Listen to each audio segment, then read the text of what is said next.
The story of Sunil Tripathi's death and disappearance is an intriguing one, and is also a lesson on the dangers of mob mentality, especially on the internet. Even though this man is 100% innocent of all false convictions thrown his way, the negligence of others has resulted in Sunil's name being forever associated with the horror that was the Boston Marathon bombing incident of 2013. Sunil Tripathi was a 22-year-old undergraduate student at Brown University, which is a school located in Rhode Island known for its rich history. As a child, Sunil was well socially adapted and adored his brother and sister, whom he spent most of his time with. He was well liked by almost everyone, including his teachers. His hobbies ranged from playing with Legos to performing jazz live for his school band. He never got into any trouble and was considered to be the family favorite, often dishing out advice to his brother and sister when they needed it.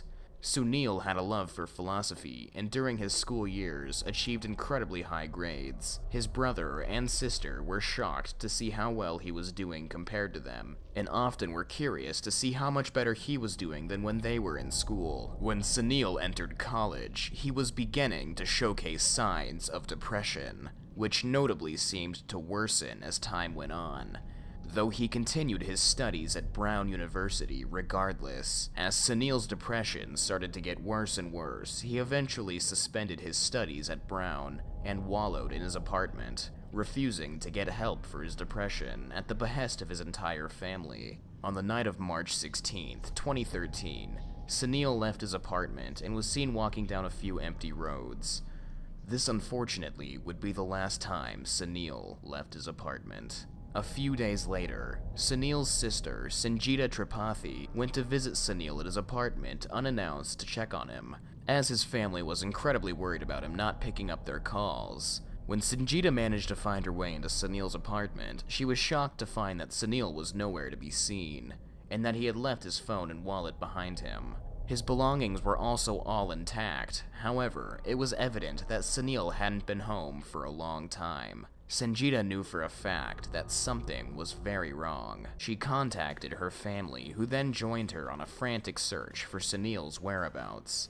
The possibility of Sunil having ended his own life loomed over the entire family, as he was notably depressed. They drove everywhere Sunil could have possibly been that night. However, due to the cold weather and limited visibility of the night, finding Sunil would prove to be an impossible task. At one point, they stood over Providence River, close to where Sunil's body was discovered, entirely unaware of the reality of the situation. They closed off the search that night to seek out help from actual professionals who could aid them in finding their son correctly. After weeks and weeks of unsuccessful searching, the Tripathi family was feeling defeated, and realized the only way to get any genuine help in this situation was to spread their story to as many people as humanly possible. In this case, they used Facebook to create a group for publicity so that the message of their son's disappearance could be spread further than ever before. This would later prove to be a fatal mistake. Shortly after the Facebook group was created, it went viral, garnering hundreds of thousands of clicks, comments, and supporters. One day, the family posted pictures of writing on their hands dedicated to Sunil on their Facebook page. This would become an iconic staple in the Sunil Tripathi case. Shortly after this photo, thousands of people sent in photos of their hands with Sunil's name written on them, or with words of encouragement strung about their palms. While this was a comforting gesture to the Tripathi family, the possibility of their son's death was starting to become more and more apparent. A month later, the Boston Marathon of 2013 was about to commence. A family friend of the Tripathis had a family member whom was running in the marathon, and he wanted the Tripathi family to come with him to said marathon to cheer them on. In a twist of cruel irony, the Tripathi family agreed. During the marathon, however, 2 bombs were detonated in the crowd, killing 3 and severely injuring 264 others.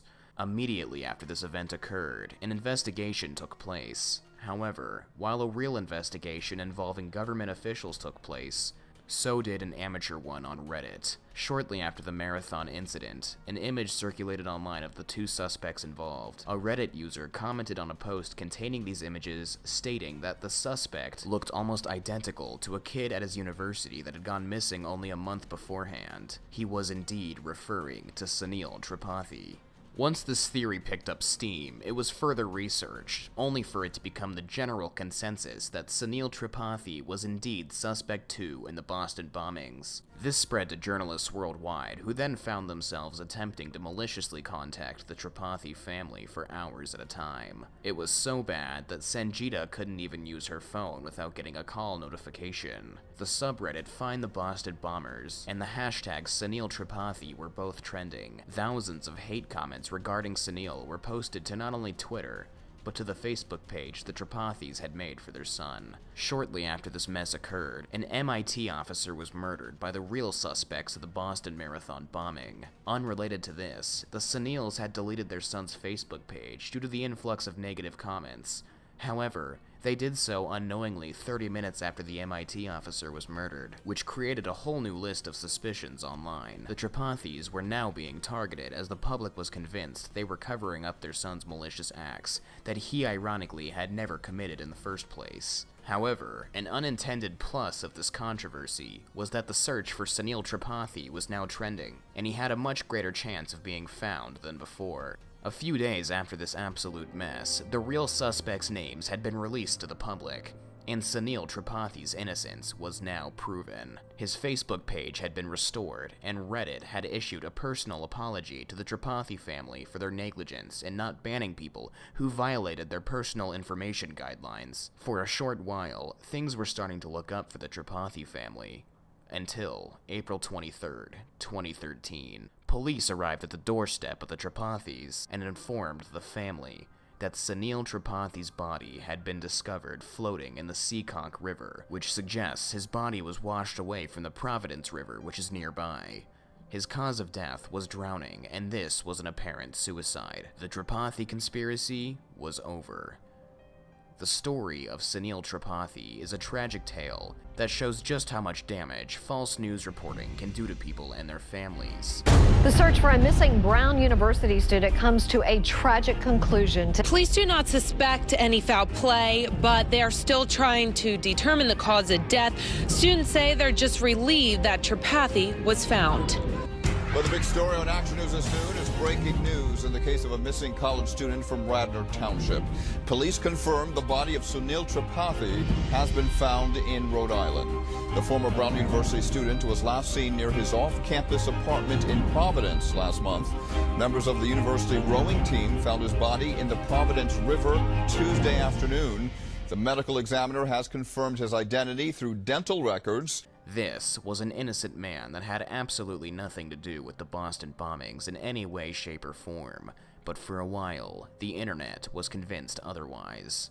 In fact, if you actually were to do further research about the case, you would find that there were no official police reports suggesting anything about Sunil being a suspect, as the internet and some major news outlets liked to falsely claim. The internet is a powerful tool, and depending on how you use it, you can destroy people. Shortly after the whole incident was cleared up, an update was made to Sunil's Facebook page. A tremendous and painful amount of attention has been cast on our beloved Sunil Tripathi in the past 12 hours. We have known unequivocally all along that neither individual suspected as responsible for the Boston Marathon bombings was Sunil. We are grateful to all of you who have followed us on Facebook, Twitter, and Reddit, supporting us over the recent hours. Now more than ever, our greatest strength comes from your enduring support. We thank all of you who have reached out to our family and ask that you continue to raise awareness and to help us, more than ever, find our gentle, loving, and thoughtful Sunil. As for what happened to the subreddit that caused this mess, it was promptly removed after Sunil's real situation came to light, which was definitely for the better. While the subreddit was intended to prevent future tragedies of a similar nature from happening, it unfortunately and unknowingly created more tragedy. The witch hunts didn't even stop at Sunil. Some users of the sub even tracked seemingly innocent people who were partaking in suspicious activity online. The Sunil Tripathi tragedy prompted Reddit to crack down much harder when it came to users sharing the personal information of others. His name has been trending for the past 4 hours, user Brostradamus wrote. Many posts and tweets have been calling for the death of his family. We did this. Maybe we didn't mean to, or even want to, but we did. Eric Martin, the ex-general manager of Reddit, stated, Reddit was born in the Boston area. After this week, which showed the best and worst of Reddit's potential, we hope that Boston will also be where Reddit learns to be sensitive of its own power. The Sunil Tripathi case, as of recent, has become completely irrelevant. The documentary based on his legacy is only hosted on a few select sites, and has only been viewed maybe a few thousand times in its lifetime, with the trailer only having 290,000 views after being up on YouTube for 5 years. Sunil has only been mentioned a select few times in the media after his death. The CBS drama The Good Wife based an entire episode on the concept of Sunil's online infamy, warning about the dangers of misinformation on the internet. The only other time he was mentioned in a TV show was in the HBO show The Newsroom, where in a scene, the misidentification of Sunil as the Boston bomber was discussed. Overall, the case of Sunil Tripathi not only showcased the unforgiving nature of the internet, but also showcased how quickly one could fade into irrelevancy. Personally, I think this case is interesting for a multitude of reasons. For one,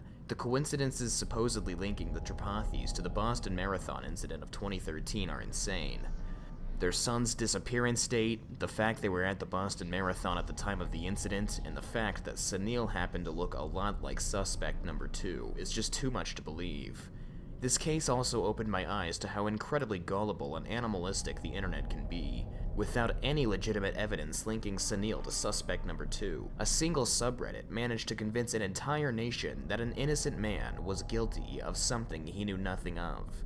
There was another quote-unquote suspect that was, according to many news outlets, named Mike Mulugeta.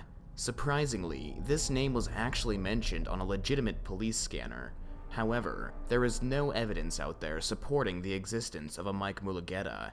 Considering there is no information on him whatsoever, it's safe to say he's most likely not even real. Now, just because Reddit has started to crack down harder on their doxing rules, it's very unlikely that this will prevent something like this from happening again in the future, considering the wild nature of the internet.